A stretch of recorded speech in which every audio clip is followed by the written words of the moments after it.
Hope is hard to come by these days. Mental health in the U.S. plummeted when the pandemic hit, and between inflation, war, mass shootings, and a whole host of other things, it can be hard to find happiness in things, whether they be large or small.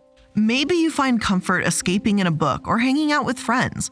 Or maybe you find comfort in the idea that maybe there's something bigger than you out there that's watching out for you. If the latter's the case, you might go to church to learn about God. Well, if you're one of roughly 45,000 or so members of the Lakewood Church in Houston, that means the person you'll be learning from is the famous televangelist Joel Osteen. For those who claim to love him, they say it's because he's charismatic and his message is all about hope. Osteen and his wife even host live events called Night of Hope, packing stadiums full of tens of thousands of people. The Lakewood megachurch itself was once a sports stadium before Joel Osteen Ministries bought it in 2003. For years now, Joel's audience has grown to the point of having a global reach. If you ask him himself how he's done it, he'll admit that he isn't really preaching about a religion, but about real-world troubles and how to live a good life. It's our core message that God's for you. He's got a good plan for your life, that you can let go of the past, you can overcome an addiction, you can have great relationships. It's a message of hope, living a life of faith, and being happy about where you are, Joel says in an interview. And Joel's not wrong, as that's truly what his message is about. I watched one of his sermons from earlier this year called Choose to Be Happy, and in it, Joel is really more of a motivational speaker than a preacher, or at least by my definition and opinion. It's almost strange to watch someone that claims to be a Christian preacher not really even mention the Bible and say that they don't want to be religious. Like, you're the head of a church, isn't being religious kind of part of the gig? Well, apparently not for Osteen, and not for quite a few televangelists, actually.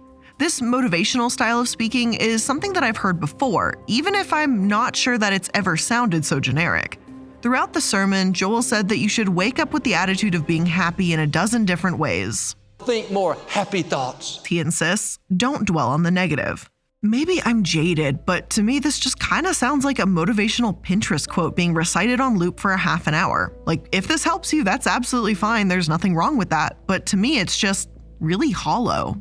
However, Osteen's characterization as a motivational speaker with a religious bent does seem intentional. It makes him seem more accessible. It means that his message is less likely to offend and that he can draw in larger crowds. After all, who doesn't want to hear that everything is just going to get better? Who doesn't want to have a motivational speaker tell you that God has a plan for you every single week?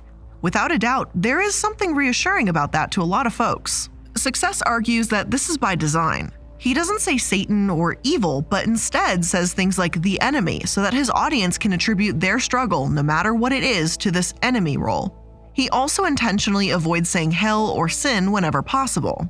Osteen would have his audience believe that he was simply thrown into this role and is still figuring it out.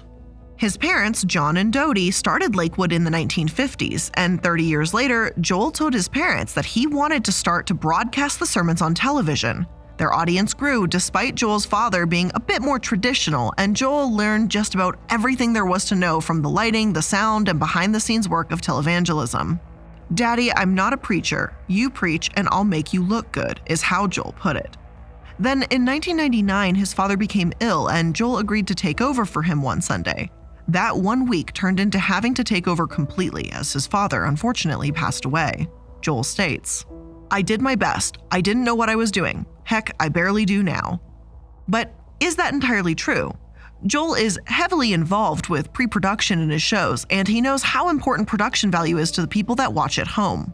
He tells Success how important preparation, lighting, and sound are, and he purposefully avoids words that might alienate someone. So is he actually a motivational speaker flying by the seat of his pants, or is he more intentional and perhaps even sinister underneath?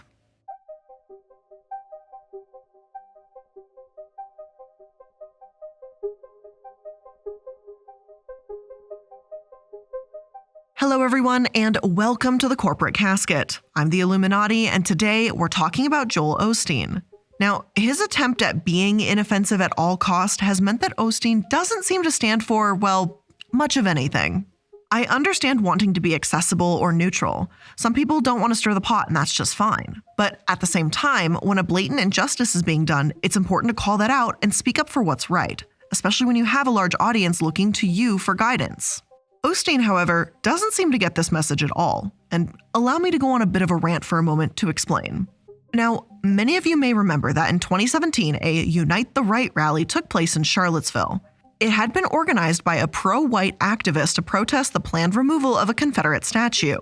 The white nationalists were chanting things like "White Lives Matter," "Jews will not replace us," and "Blood and Soil." Violence broke out, and neo-Nazi James Fields Jr. drove his car into a group of people, killing Heather Heyer and injuring 19 others. This was a despicable, condemnable act, yet not everyone was so quick to denounce it. Trump infamously said that there's been violence on both sides at the time, whereas others said it was domestic terrorism and should be addressed as such. Many Christian leaders did speak up to condemn this and white supremacism as a whole. According to The Atlantic, many people within the church are frustrated with what they see as passivity in the face of bigotry. In the same way that Muslims are often expected to take responsibility for those on their fringes who commit violent acts of terrorism, people demanded that white Christians account for the violent racists who claim to share their faith. I can wholeheartedly understand this sentiment. If you're a Christian leader, then it's part of your duty to teach that white supremacy is not what Christianity is. The head of the political arm of the Southern Baptist Convention tweeted, "The so-called alt-right white supremacist ideologies are anti-Christ and satanic to the core," and other megachurch pastors joined him. Some of these pastors agreed that these acts are in fact evil and were not afraid to call it out as such. But Joel Osteen doesn't use the word evil, remember? Well, here is, and I quote, Joel Osteen's Facebook post response to this event. "One of the biggest challenges we all face is getting along with people because everyone is different. We have different personalities, different temperaments. We come from different backgrounds. When somebody doesn't agree with us or not doing what we like, it's easy to get in conflict with them, to argue, to try to straighten them out, to prove our point. No, you have to be the bigger person. Just because they're doing wrong doesn't mean you have to engage." And this is just hard to put into words, because not only was Joel delayed in making any kind of statement, but this was all he had to say. Now, I feel pretty confident that I could end the episode here because I feel like this alone is enough of a reason to stop supporting someone when they can't even call out plain and simple white supremacy to their audience. And from what I've seen, this is where the remark ends. I've yet to see any apology or addition to this statement. The reason why I absolutely loathe this statement is because even if Joel didn't want to alienate or hurt anyone by being this passive, that's exactly what he's done. He's standing by and effectively telling white supremacists that, in his book, they just have a different personality. It diminishes the horrific acts, and it minimizes the death and destruction that occurs by white supremacist hands. White supremacists who claim to share your faith, Osteen. I couldn't agree more with the comment that's currently at the top that drips with sarcasm. So glad nobody engaged Hitler back in World War II or the Confederacy when they tore apart our country to keep humans enslaved. Now, make no mistake, what happened at Charlottesville was a hateful, evil act, but Osteen won't stand up against it. He doesn't even use the word evil. Ignoring it doesn't make it go away, and when you're the leader of a faith-based organization, you need to stand for something. So you've got two options here: grow a fucking spine and stand for something, or stop filing as a church and religious organization and just file as a motivational speaker seminar instead. But anyway, while this is probably one of the things I find most upsetting about Osteen, as it turns out, I'm not alone in that. His attempts at being inoffensive have been offensive to Christians at times too. Back in 2005, Osteen made an appearance on Larry King and stated that he didn't know if Muslims and atheists or people of other faiths were going to heaven. A caller called him out on this and told him that the Bible says the only way to heaven is through Jesus, and if he were really a Christian, shouldn't he believe that too? Once again, Osteen gave a little bit of a wishy-washy approach to this and said that only God can judge a person's heart. Not long after this, Osteen did make an apology on his church's website, insisting that he never intended to sow doubt among his followers and quoted scripture insisting that yes, he agreed that Jesus is the only way to heaven. The Christian Post seemed upset by this and has written that Osteen denies preaching a watered-down version of the gospel despite refusing to talk about sin, hell, and things of that nature. But is that really so bad? Well, to me, this comes across like Osteen is saying one thing in public and then another in private. That's not to say that his church's website is private, but it comes across as hypocritical. Like, he's so determined not to offend anyone on Larry King that he won't take a firm stance on anything, but then if someone's upset, he backpedals. It's strange. It's a weird position to take. On the one hand, it could be because Joel really does want to talk about God's love and nothing more. Maybe that's how he believes he can help people. On the other hand, given how he's watered down pure racism and hatred to nothing but someone being different, I'm a little less inclined to give Osteen the benefit of the doubt. In my personal opinion, I think he has another motivator: money.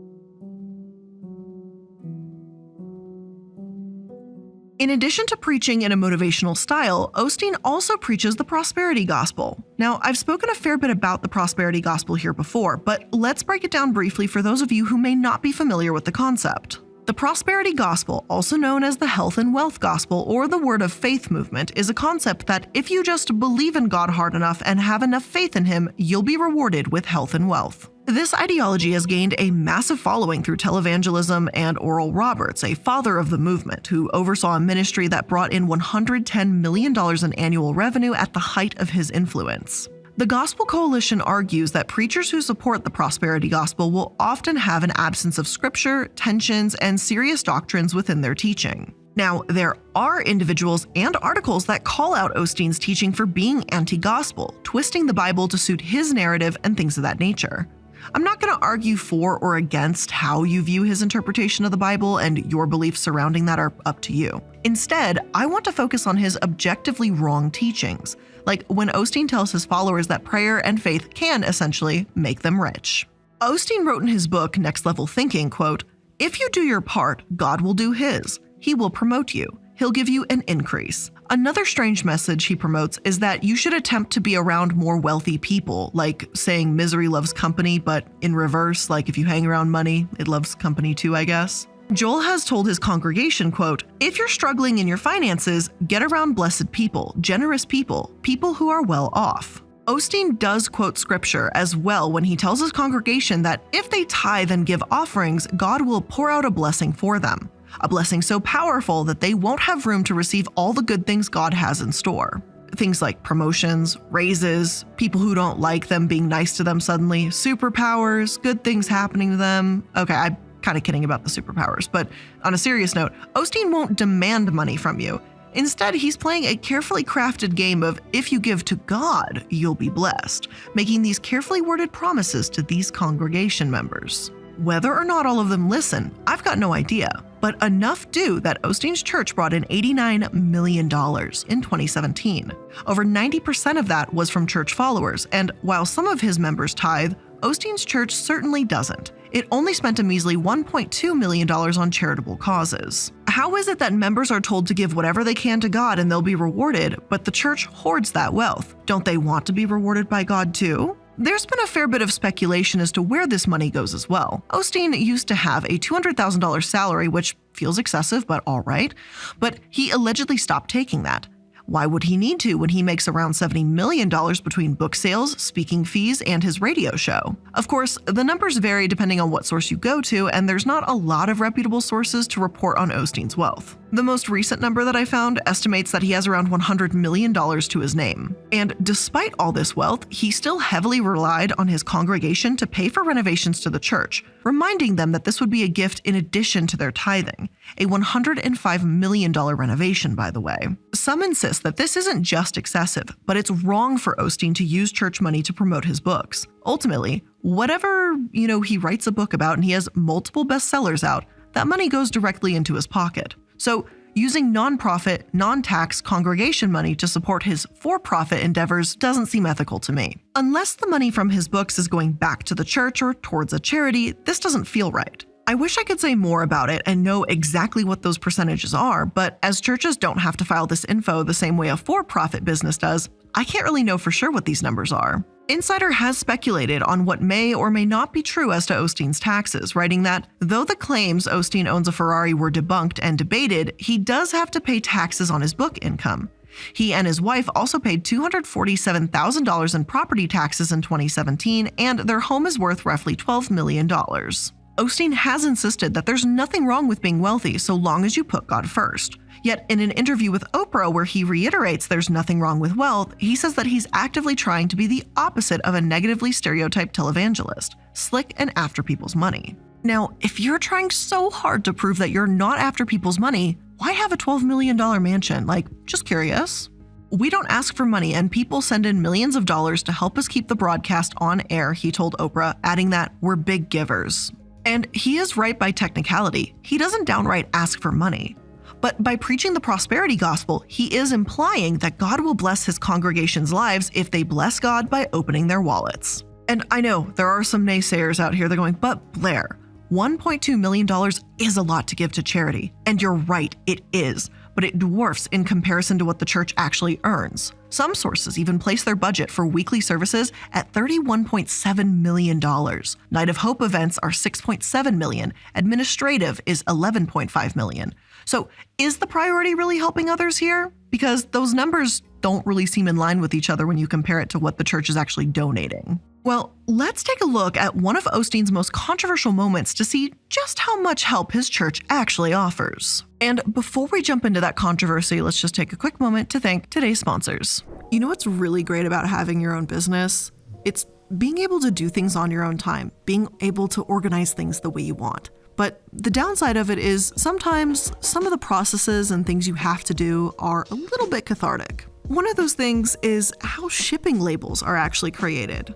Shipping labels can be an absolute pain in the tuchus to get them printed, find the best rate, search for the best carrier, all to make sure that your order is going to be securely sent to your customer. But ShipStation is giving e-commerce sellers an easier way to manage shipping. That way you can take all the energy that goes into managing orders, choosing carriers, and printing labels, and use it to grow your business. It's no wonder that ShipStation is already trusted by over 100,000 sellers. It gives me time to focus on crafting new scents for candles instead of focusing on which carrier is going to be the best rate for this day and this time and this many days till delivery. And ShipStation works with all your storefronts, Amazon, eBay, Etsy, and more. And it lets you automate processes like fulfillment and tracking, so you can save time managing orders while keeping customers happy. ShipStation isn't magic, but it will make your shipping stress disappear. Sign up using promo code CASKET for a free 60-day trial today at ShipStation.com and start breathing easier with every shipment. That's 2 whole months of stress-free shipping, and it's free to try.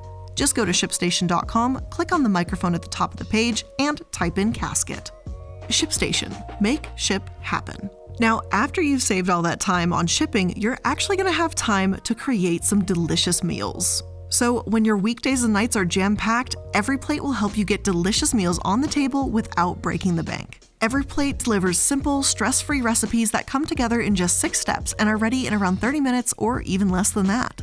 And EveryPlate offers something for everybody. You can choose options from the menu including Classic Plate, Veggie Plate, Family Plate, and Easy Plate, so you can try whatever you want without committing to one preference. You can choose between 18 recipes that rotate every week and swap proteins and sides to your liking, so you can switch up your dinner routine however you want it. So if you've been interested in trying a meal kit but think it might be a bit expensive, now is the time to try the deliciousness at a much lower price by trying EveryPlate. So to get your first box for just $1.49 per meal, go to everyplate.com and enter code CASKET149. Again, get started with EveryPlate for just $1.49 per meal on your first box by going to everyplate.com and entering code CASKET149.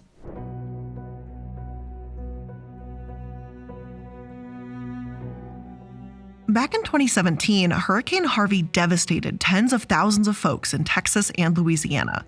Lakewood Church, which is based in Houston, seemed poised to help as it had a whopping 16,000 seats in its arena. Yet, this megachurch seemed far from eager to offer aid, even though other churches in the area, like the Islamic Society for Greater Houston, were opening their doors. The hurricane hit on Friday, and according to The Guardian, that weekend, people were leaping to help and even mattress shops opened their doors to become shelters. But Lakewood didn't begin operating as a large-scale shelter until the following Tuesday. Andy Oswa told The Guardian, quote, "A church like this, with this mode of preaching, it's supposed to be one of the first to open. When they did finally open, he stated, this is just a last resort. They've got to. Normally they're supposed to know what to do. This is what I'm saying about humanity. You don't need to be pressurized to do something." It did seem like Osteen and his church just caved and opened as a shelter because they needed to, and because of the backlash and criticism they were receiving. People tweeted that Joel Osteen won't open his church that holds 16,000 to hurricane victims because it only provides shelter from taxes, and others called him a prosperity gospel peddler. When Lakewood finally did open, by the way, Osteen insisted that the reason they had waited so long was because they had a flooding problem of their own. There are some photos of the church that seem to confirm this, but on the other hand, church spokesman Don Eloff contradicts this and told the Washington Post, quote, "This is crazy. People are saying we've locked the church. The church has been open from the beginning, but it's not designated as a shelter." Well, which is it then? Was the church open from the start, or was it delayed in opening because of supposed flooding? It certainly doesn't help Osteen's case that other pictures on social media showed the loading docks and parking lot areas at his megachurch not flooded at all, suggesting that the church absolutely could have taken people in sooner.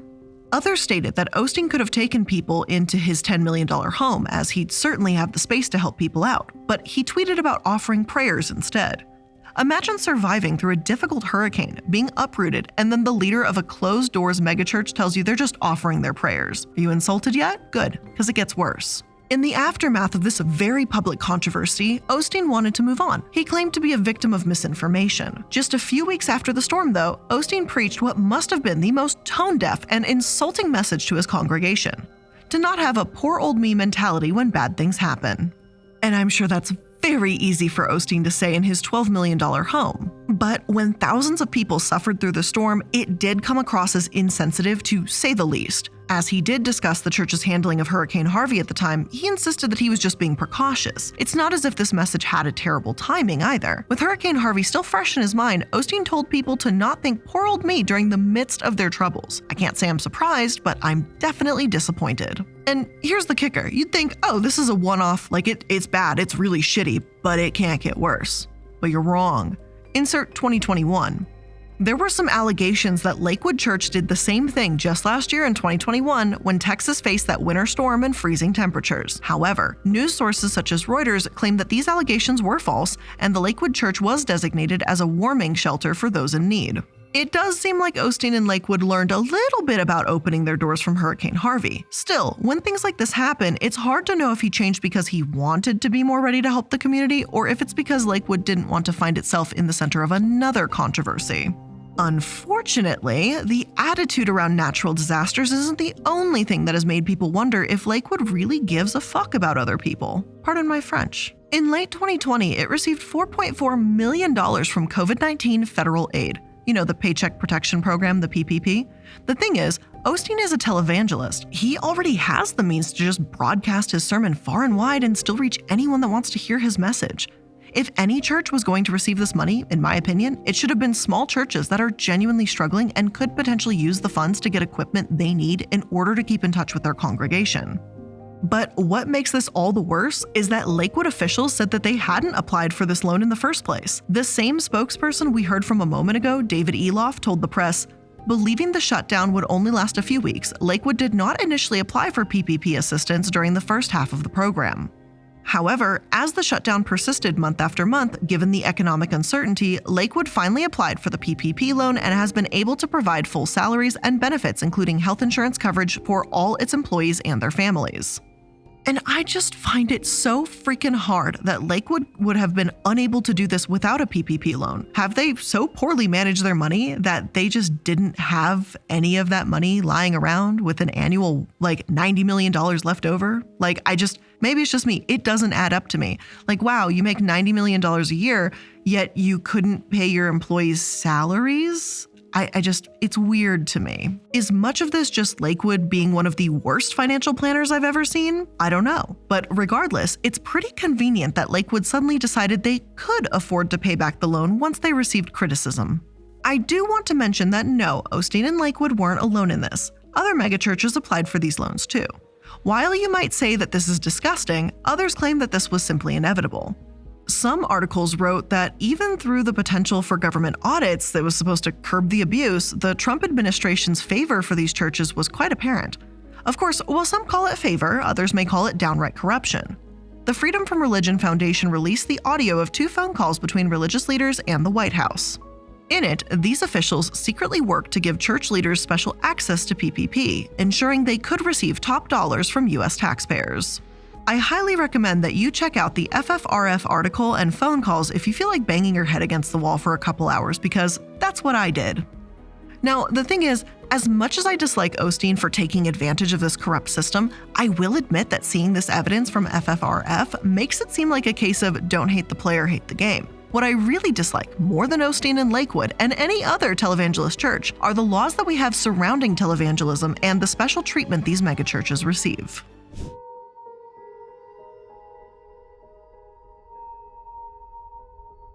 Now, there have been a few other controversies around Osteen and Lakewood, some of which have been pretty minor, at least in my opinion.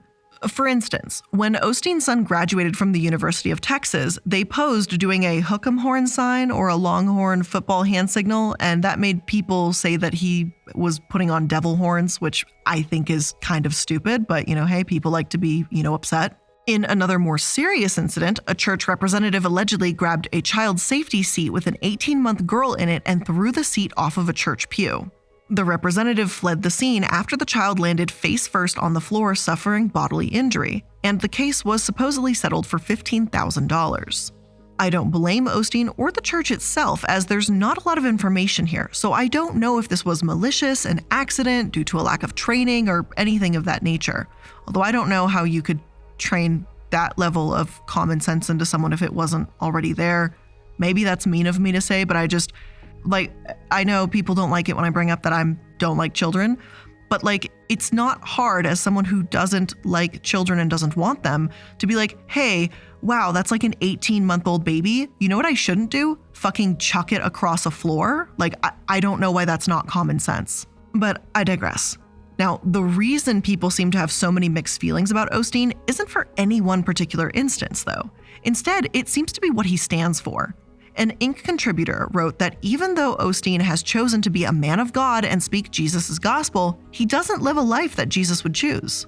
Yet, this writer also defends Osteen, claiming that those that criticize him may be envious and malicious themselves. Maybe that's true for some, but I believe there's a lot of legitimate reasons to disagree with him. And for the record, he seems like you could have a cup of coffee with him and he might be a decent dude. But even if he's decent, the organization he runs seems to have some not great values, and I think that's worth criticizing. Now, as we've seen, some Christians disagree with Osteen because of the way he treats scripture as a watered-down gospel or like a cotton candy version. Others, whether inside or outside the faith, don't like his take on the actual devil or actual evil, calling it different instead of, white supremacist violence or whatever the bad thing might be. Or maybe you dislike him because of his hypocritical wealth. That's where most of my critique lies, honestly, taking tithes while his own church doesn't do the same. But I'm curious what you think. How do you feel about Joel Osteen?